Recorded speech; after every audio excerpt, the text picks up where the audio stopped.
Good morning, people of the internet. You're listening to Debi Radio's 79.5 FM, a podcast where we discuss the movie Grosse Pointe Blank 1 minute at a time. I'm your co-host, Hugh David. And I'm your other co-host, Dev Sodiger, and on today's show we're going to be looking at minute 100 as the action continues and we get the lilting tones of Dan Ackroyd singing through the ventilation system. Joining us on today's show, as he has been all week with us, one more time, David Brooke. Welcome back. Welcome back. Yeah, no, 100, nice, and it's a yeah. I mean, as mentioned earlier, that I'm quite pleased with my week that I've got. It's been a lot of fun. But home stretch for me. You've still got a few more left, but you're getting there. We're almost there. But it's been great having you this week, and I think we're about to get into some very interesting stuff with this last minute of your session with us. Yeah. Now, before we get too distracted, we talked yesterday about trailers. Did you gentlemen go off and do your homework and watch the trailer? You're asking a teacher if he did the homework.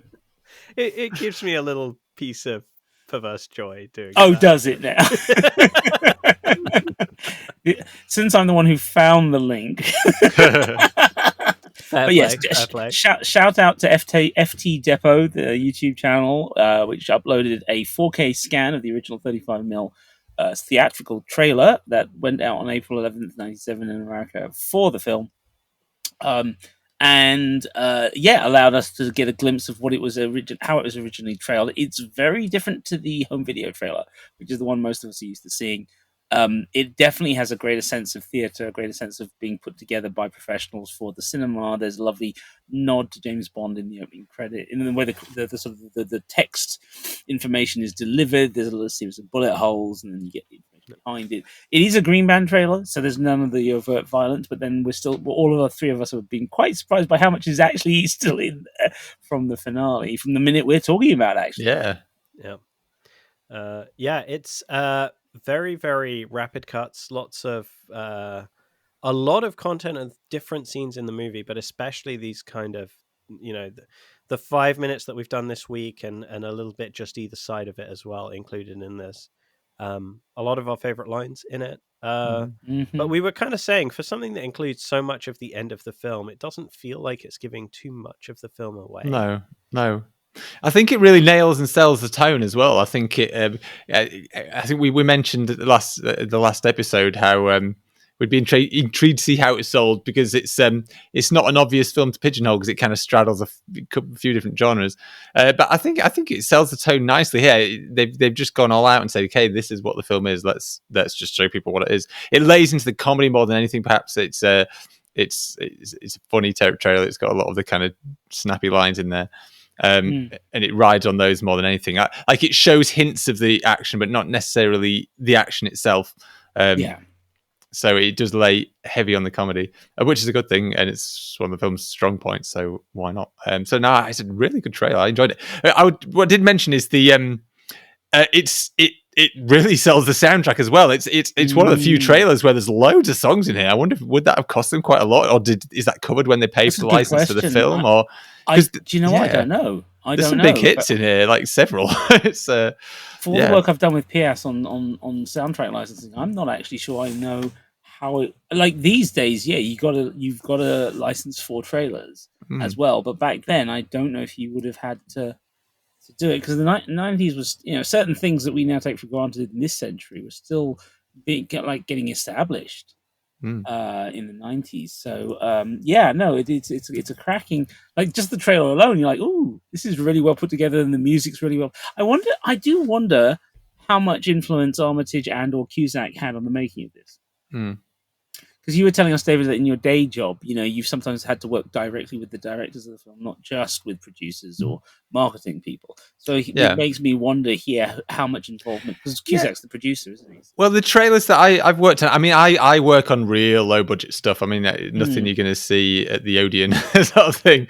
But the experience I've had from trailers, the directors have been involved, or at least with, possibly not always, actually.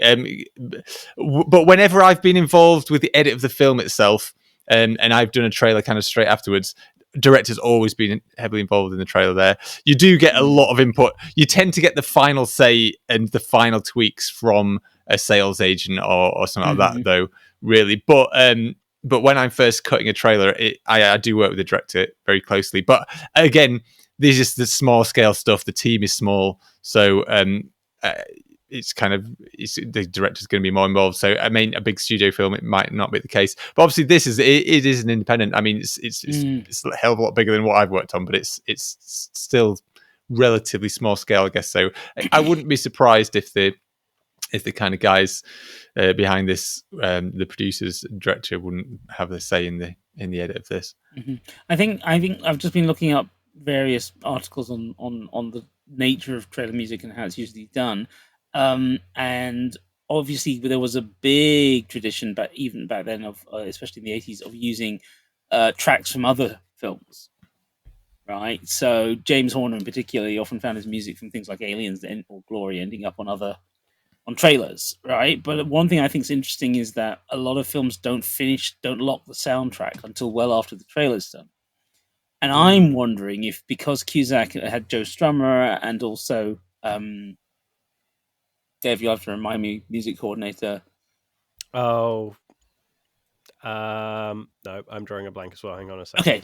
Well, we talked at great length about her in previous episodes, so you can go back and check those. But the thing is that I'm wondering if, by the time they got to the trailer, they'd locked certain songs, and therefore you could get used to them. Yeah.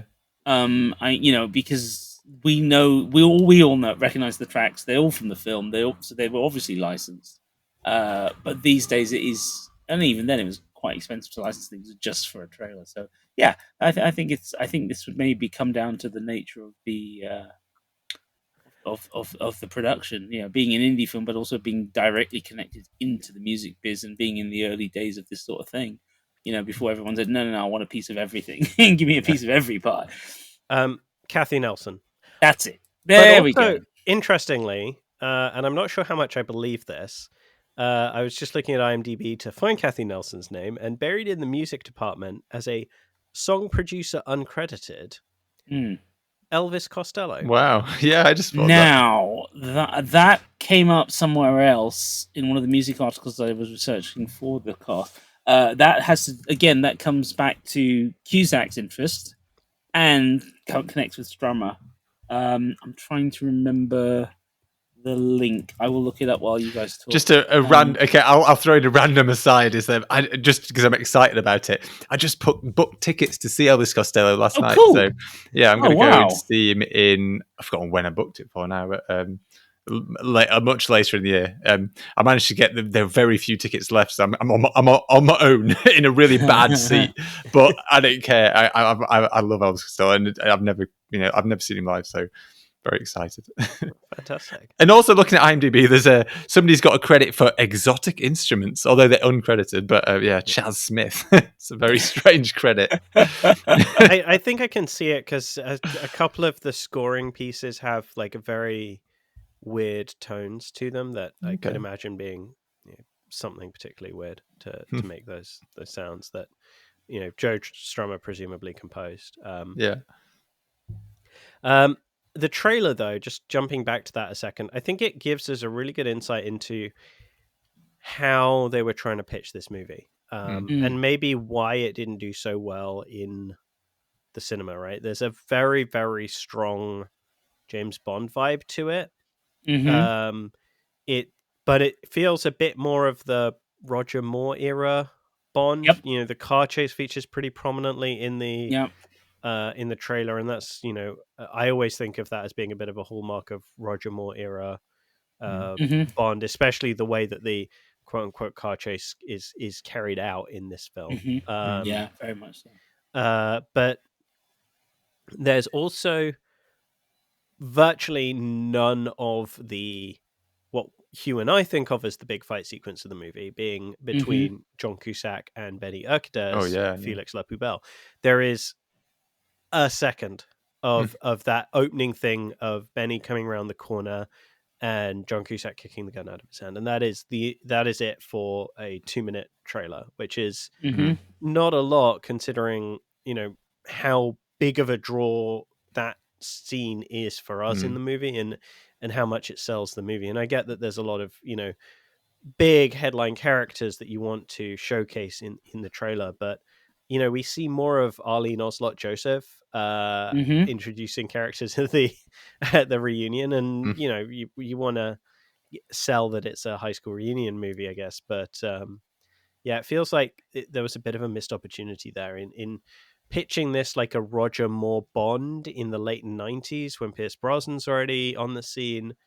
Feels I can kind of see why it was a bit of a whiff in the cinema. Yeah, I think, but also I think it's also about the mood as well. I think people were, I think it was hard to sell people who love things like Reservoir Dogs and Pulp Fiction on films that were that were tonally might reach you. Like I don't remember. I mean, like 2 Days in the Valley was a film that really felt like it fitted. If you liked Tarrant QT, you'd like 2 Days, right? But I don't remember the trailer selling me on that at all. In fact, I'm trying to even remember why I watched it. I must have read a review somewhere, and it's sometimes it was. Maybe it goes back to what you were saying, David, about marketing people and how they want to convey a message. What do you do when you have something which is as two completely at odds genres mixed up like this one does? They know how to sell one or sell the other, but do they know how to sell both together? Well, clearly not, right? I mean, we still haven't at this point. We've yet to have things like Mr.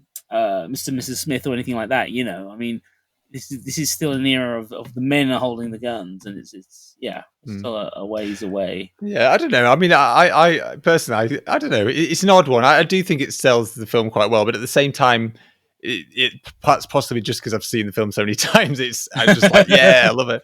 It's the best bits. But but I do. I mean, and it does certainly undersell the action. It doesn't. It shows very little. It hints at it.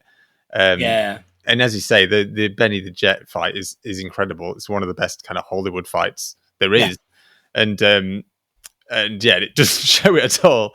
But I guess when it came out, it was the kind of kung fu kind of renaissance hadn't really begun yet. Really, that's more kind of after the Matrix and Crouching Tiger and stuff. Kind of very much off so. Again. So maybe they didn't feel it was a big sell, but as I mentioned when I talked about the trailer, I think it does really go heavy on the comedy.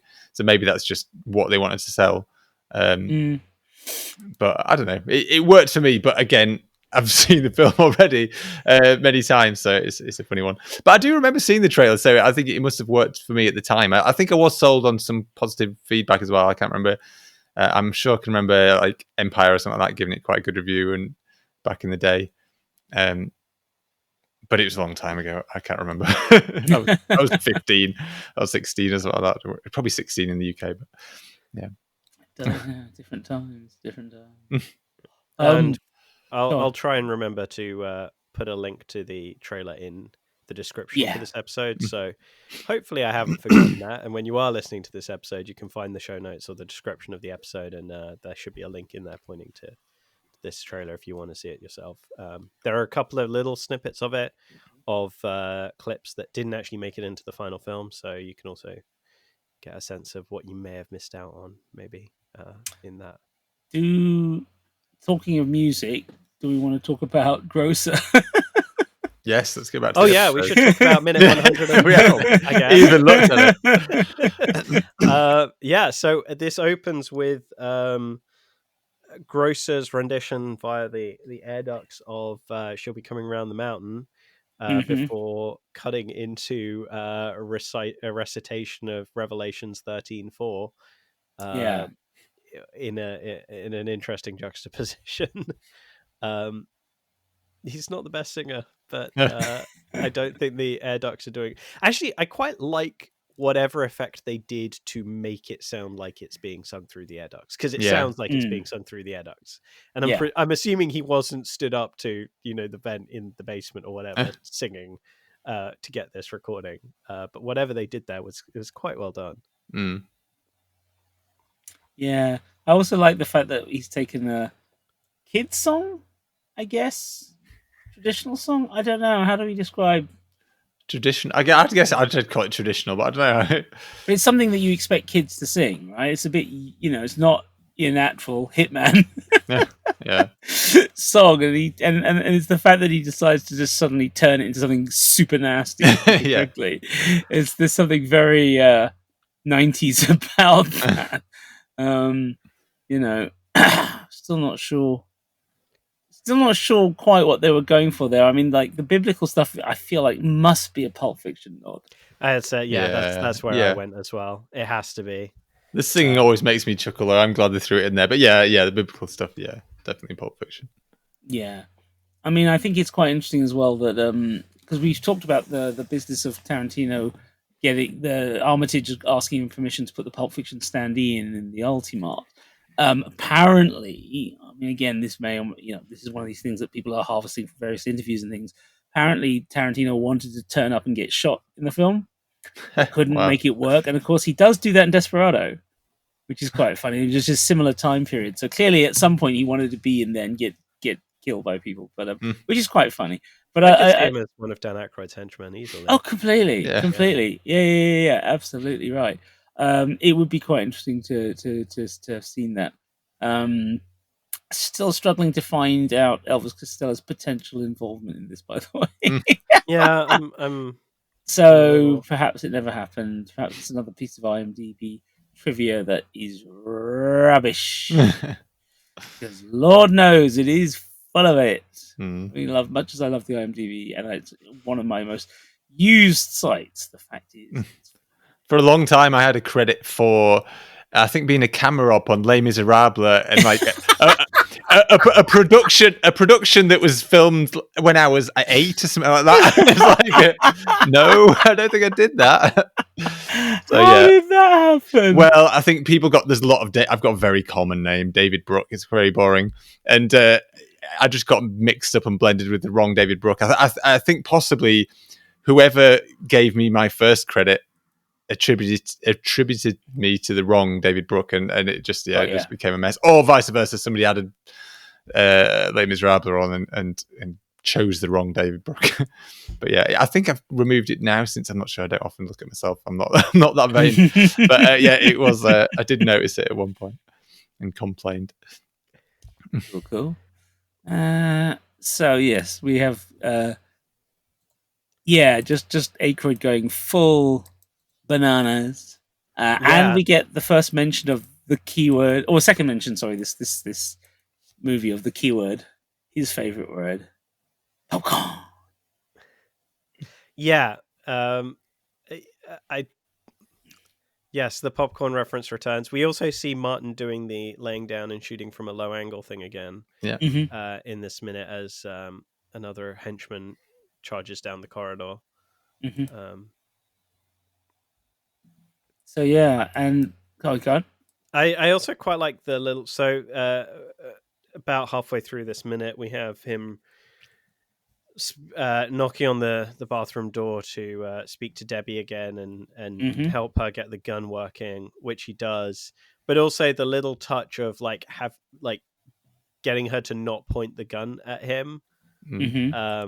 Like it another of those little nods, like we've mentioned so many times in this, of like just a little bit of realism. You never like point a gun at somebody or at something unless you're intending to shoot it, kind of a deal. And plus, you've got him still trying to aim guns, and he does have a few glances. Although there is a moment where he's just chatting, but he does have a few glances left and right. So he is trying to keep an eye on the scene, despite having a conversation mid gunfight. Which I guess that's a trope. Not always necessarily in gunfights, but certainly in like driving scenes in films where they're just totally not looking at what they're doing, and it's totally detached from the action. They try and reference it a little bit here, although there is a moment when because obviously he has to put his hands down to sort a gun out, but he still has a little glance here and there, which is nice little touch. I like the fact that he takes ages. Like he lets Debbie point at him with the gun cocked and reloaded for quite a while before he's like, like I know he's a cool guy and he's cool under fire and everything, but it does seem slightly funny because he trusts her to that degree. So yeah, but it is funny. And then right at the end of the minute, we really get the most telling sign that Dan Ackroyd has maybe had a bit too much Durazac 5000. As he's yelling, "Boudreaux's coming for you!" As Martin comes down the stairs. Oh dear. Yeah, the dog continues to, the late dog continues to haunt them across the time. It's coming for you. The thing that makes me laugh as well as those, this is like a couple of years after Hard Target. So I hear Boudreaux in an action film, and all I can think about is Hard Target, because Chance Boudreaux. It's such a great, Louisiana Cajun name. And the way everyone in the film chews on that, but yeah, it feels like we've just gotten to the fun part of this film at this point. The rails have come. Everything's come off the rails. It's just action everywhere. Baddies falling in there, not dozens, but like left, right, and center. And Dan Ackroyd making silly comments as it goes on. Yeah, and Dan Ackroyd narrating, singing. Yeah. I mean, it's an action movie now. It's back to being an action movie, and then we just have those little. With added coming down the mountain. yeah, exactly. Oh dear! I wonder if I do wonder if Ackroyd improvised that. I mean, possibly. I'm sure there are elements that I don't think the popcorn would ever have been scripted, and that appears a few This doesn't times. seem, because every time it turns up, it's him specifically, using it as a kind of, I don't know, refrain. Until the very end when John Cusack uses it in return. But I'm kind of curious about the choice of Revelation 13:4. Okay. It's about devil worship in the end times, right? As Revelation is kind of mostly speaking to the end times. It's just a very, very odd refrain to shout out in this context. Is it meant to be commentary on their relation, like Martin and Debbie's relationship? Is it meant to be a commentary on the business that they're in, political in general? It could be any of these things, and it doesn't really quite fit in very well for any of them in my mind, but it's that. Is this an indicator of things to come with Dan Aykroyd's political stance, maybe?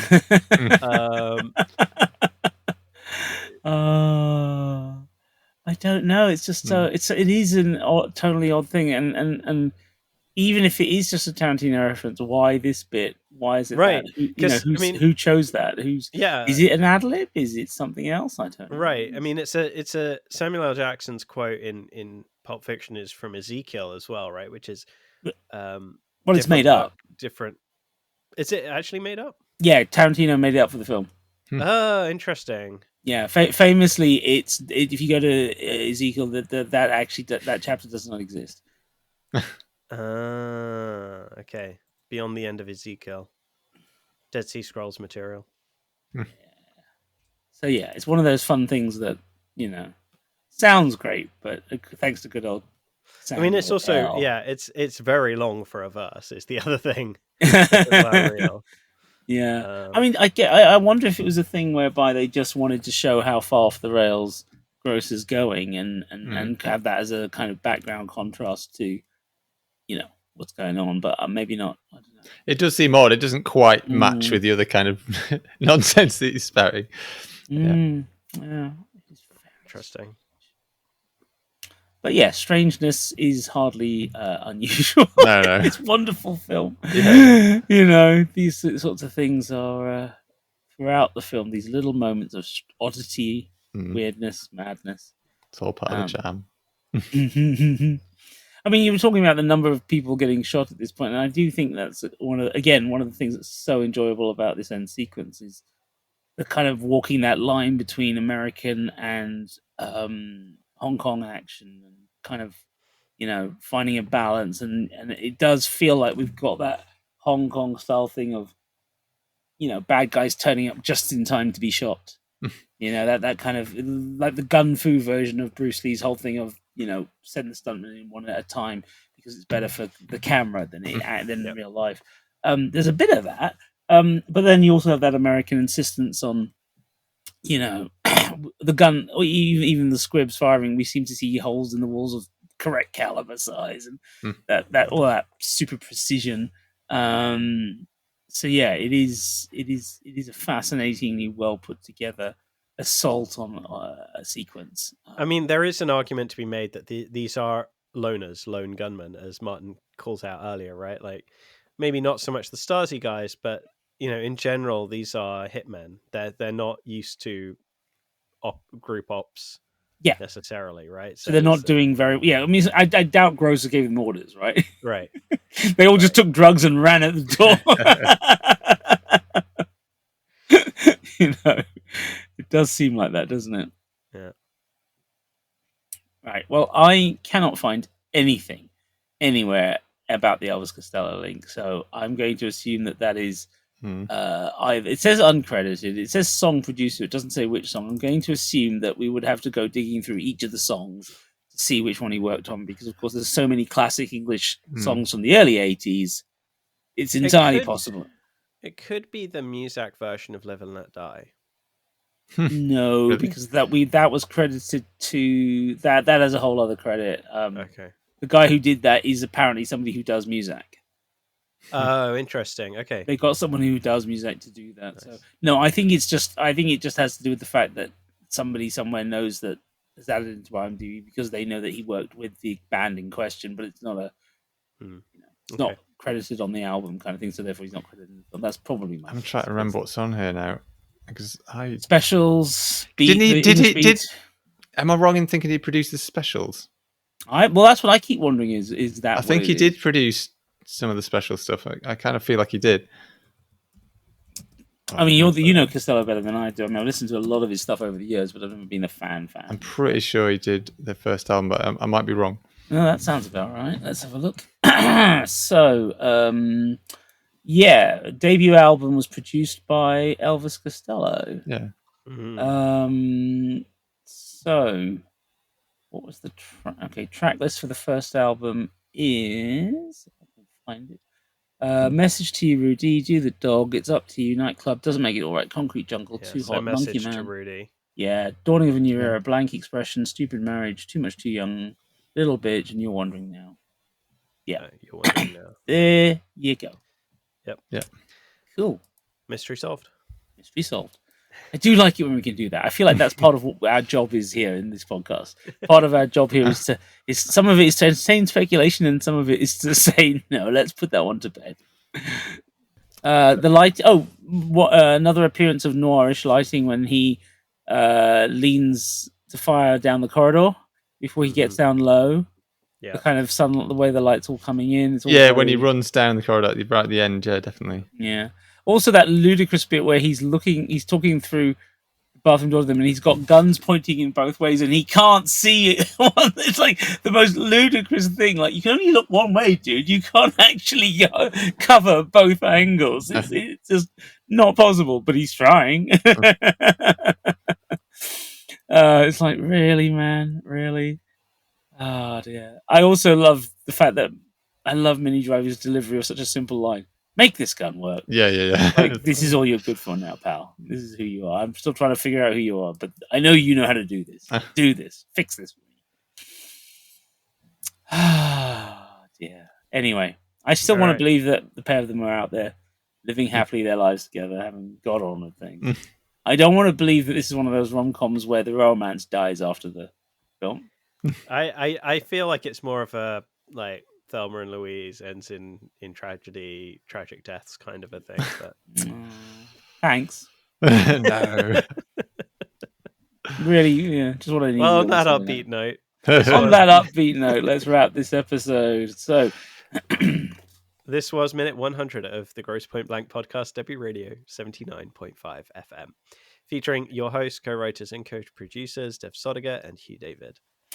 Today's guest, as he has been all this week for his second and final stint with us, has been David Brooke of Blueprint Review and DCB Productions. David, where can people find you? Yeah, if you head over to blueprintreview.co.uk, you can find my reviews and the reviews of my fellow contributors. And as I mentioned on the first episode this week, I have resurrected. I can't get my words out. I have resurrected the Blueprint Review podcast. So check it out through the website or on any kind of podcasting search engine. We'll put a link in the description and stuff as well. Yeah. Thank you. Week. Appropriately enough for the day we're recording this, Resurrection. Yeah. Terrific. You can find us at all good podcast players, as well as on YouTube, Spotify, X. In all cases, our handle is at Debi Radio. So DEBI Radio. And our own website is debiradio.com. One more time, DEBI Radio. And if you want to talk with us, you can join us on the Facebook listeners group, Debi Radio 79.5 FM Fan Club. Sure was clear that all of this was new. Concentrating hard like a little girl, smoking for the first time.